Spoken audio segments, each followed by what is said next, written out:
This is John Black, Super Chemist. We're talking about ANACYCLOSIS, a video series called 7 Stages of Society Before Mob Rule, and then I have in parentheses ANACYCLOSIS. I believe this is part 15. I just wanted to reiterate from the last video about how the Pope is, it's not a bloodline for the Popehood, but they changed their name, like the Pope today, he's Leo something. He changed his name to Leo because they want to pay homage to the first popes or whatever, I guess. So they want to change their name to be similar. So it seems like it's a bloodline. You know what I mean? They're not faking it like lying. They're faking it just to give homage. You know what I mean? So they changed their name so that it looks like they are all related. But you can see that our society, even when we don't use a bloodline, we worship this bloodline. There's no God, per se, for these people, Christians and no, they just worship a bloodline. That's all anyone does. They worship a bloodline, okay? The first pope was supposedly picked by Jesus Christ, right? Jesus Christ has the bloodline of Abraham, right? Goes to Abraham, down to Moses, down, through Saul and King David, down to Jesus, right? He picked the first pope, supposedly, Peter, which was one of his 13 disciples. Just remember in the, like I said, Christianity is based off of, or piggybacked off of, a pagan religion that worshipped the ball in the sky, that yellow ball in the sky. They used to say, that's God's son. And what do we say today? We worship God's son. And, God's son in the pagan religion, right? If you've seen a zodiac thing, right? The sun is in the middle, and he travels around these 12 constellations. So God's son travels around with his 12 constellations. And what does Jesus do? Oh, he's God's son, and he travels around with the same amount of numbers, 12 disciples. Gee, what a coinky-dink. Yeah, that's just like, when Moses went up on the top of the mountain, and Aaron, his brother, was down on the bottom, and they're making that golden calf, right? Which makes no sense, because in the Bible it says that the people down below the mountain could see God's presence. If that was true, who in the right mind would start making a golden bull to Taurus or whatever? What? No one would do that. But getting past that, okay, why were they having a golden calf or whatever? First of all, where'd they get gold at to make this? You know what I mean? They left Egypt as slaves. Where did they get all this gold? But anyways, they got this golden bull. What? Because Adam and Eve, you can Google, who was around 6,000 years ago? Oh, Adam and Eve. They represent the bull, right? And if you look on the astrological zodiac thing, you'll see there's the bull, then the ram, and then the fish, right? Pisces, right? 6,000 years ago, Adam and Eve. 4,000 years ago, guess what? I Googled it. That was around when Abraham was around, because he represents the next age, the age of the ram, right? I mean, the age of the ram. And then what? 2,000 years later, and keep in mind, these ages last, about between 2,000 and 2,300 years, you know what I mean? And each one of these are progressing, and then Jesus, he represents Pisces, right? That's why they have the little fish thing, and they put the name Jesus in it, and make bumper stickers. You know what I mean? That's why he was a fisherman. Everything about him is always about fish. You know what I mean? Because he represents that age. Okay, and that comes from the zodiac, a pagan religion. You know what I mean? And if you realize that Christianity is based on a pagan religion, right? You can easily pick it out every time you see it. Like I just gave you a couple examples. The Bible is riddled with astrology. Riddled, okay? You just have to know that it's based on astrology in the first place, and you'll pick it out easy. Boop, here it is, here it is, here it is, here it is. Same way with the human sacrifice. If you understand human sacrifice was accepted, it's like slavery, you know what I mean? Everyone thinks today it only happened in the United States, like the rest of the world was just saints or something, okay? The further back in time you go, the more horrible the people were, okay? It's like, and to think that there was no slavery. Slavery was everywhere, okay? It's in our Bibles that God even himself condoned slavery. Everyone loved slavery, okay? To think that it wasn't, the same way as human sacrifice. To think that all this, everybody had sacrifice except for the Jews. Right, okay. That makes sense. And even the Jews themselves admit, even in the Bible, it admits that everybody was doing human sacrifice. There was no one that was not doing it, okay? Including the Jews, all right? And as soon as you accept that fact, and you understand that they just changed the religion, right? They just morphed it into something else, right? The reason why they don't want you to know that, because see, to believe Polybius's version of ANACYCLOSIS, right? You have to believe that the king goes into tyranny, and then it goes into a aristocrat, right? Aristocracy. Now you can't believe that, if you know that the aristocracy is actually the same royal family, the same relatives as the monarch, then his theory falls apart, right? And then it goes into my theory, saying that the bloodline always goes along, right? And when you get into the democracy, it's just it's just the low royals. It's the same family. The bloodline keeps going. But if you think that the aristocrats are not part of the, no royal blood, like they want you to believe, and I even looked it up. I had that guy, it was an earl. An earl is a nobleman. He's not, according to Google and everybody else, every book written after 500 AD, not before. Every book before that says a different story, but every book after 500 AD says that the aristocrats were, some just rich people.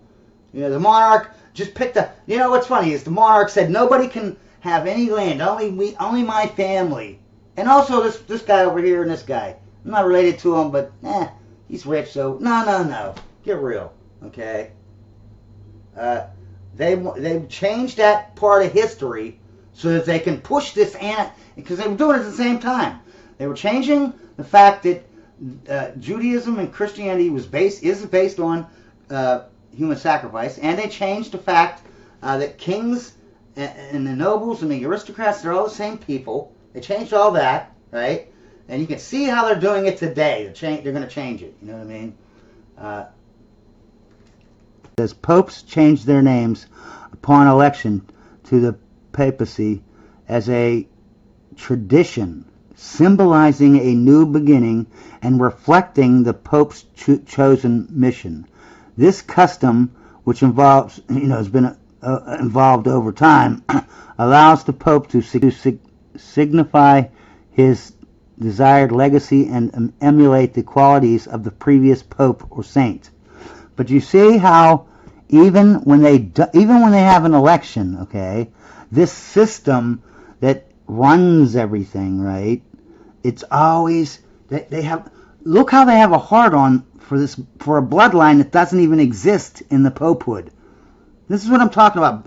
We worship bloodlines before any kind of God, okay? All societies are based on bloodlines, even when it's the Pope that is elected. We still have to have homage to the bloodline, okay? And like I said, back in the day, because we know Moses wrote the first five Bibles, and Moses said in that Bible that he has the bloodline of Abraham, and so he should be the leader. And in the Bible itself, it says that Aaron was the priest at the time. And who was Aaron? Aaron was Moses' brother, who had the same bloodline to Abraham. This is the homage that they pay to, that's why they keep this bloodline. They change their name to honor the bloodline. That's basically it. They change their name to honor the bloodline because they're not using the bloodline, so they have to at least honor it. Okay? That's how important the bloodline is. Even if you don't use it, you still have to bow down to it. Give homage to it. I wanted to bring up one more thing before we start these videos, right? Showing you these trans kids and the trans churches and the trans schools, right? Even a child could figure this out, okay? Being trans, right? Transgender, transsexual, that just means you suffer from a gender dysphoria, okay? And gender dysphoria is basically defined as someone that, you're confusion about your gender. So if you're confused about your gender, you have gender dysphoria, okay? If you have gender dysphoria and you think that you're the other sex, then that's called a transsexual, okay? Now, how do let me ask you a question, right? If you're especially one of these freak families that they're woke or whatever, and you're telling their babies, this is my own personal experience, you know what I mean? I have a daughter-in-law who has told everyone that her baby, and keep in mind, the baby even wasn't even born yet. It's still in the stomach, right? And for 9 months, and since birth, the last decade that this kid has been alive, right? She has been saying that this baby is gay. Okay, that's weird. I heard that like 10 years ago or whatever. Before I didn't even know about this woke stuff and all this, ideology or whatever. You know what I mean? So that was the first time I was like, man, why would she do that? That doesn't make any sense. It's weird, man. First of all, you're hurting the kid. You're confusing him. You know what I mean? And secondly, it's weird. What's the point? I don't get it. Now I see, because she was indoctrinated, right, from the schools. So how do you create a trans kid, right? If you have a kid, and all you have to do is confuse him about genders, right? If you're confused about gender, you have gender dysphoria.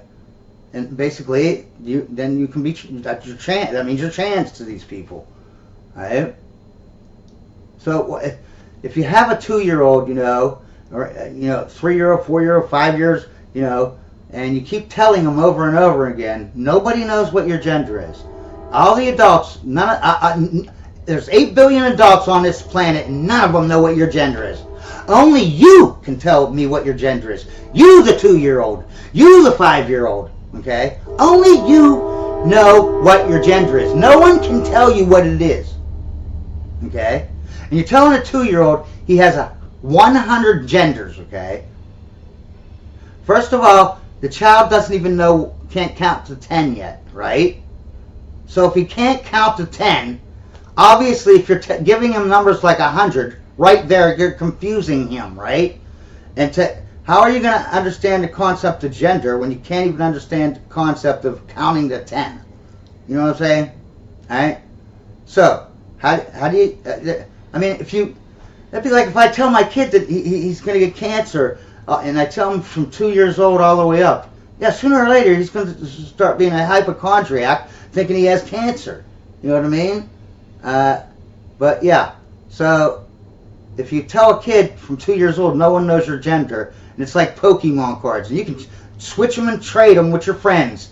You know what I mean? Just like Pokemon cards, and there's 100 of them, whole bunch, and they're going to name all the, to this little 5-year-old, this little 3-year-old, they're going to name 100 genders that have all freaky, weird names, right? And that's going to confuse him, right? Now he has gender dysphoria. That means they got to take him to a psychologist, according to the government, according to the public school, according to the woke. You need to take him to the psychologist, right? The psychiatrist.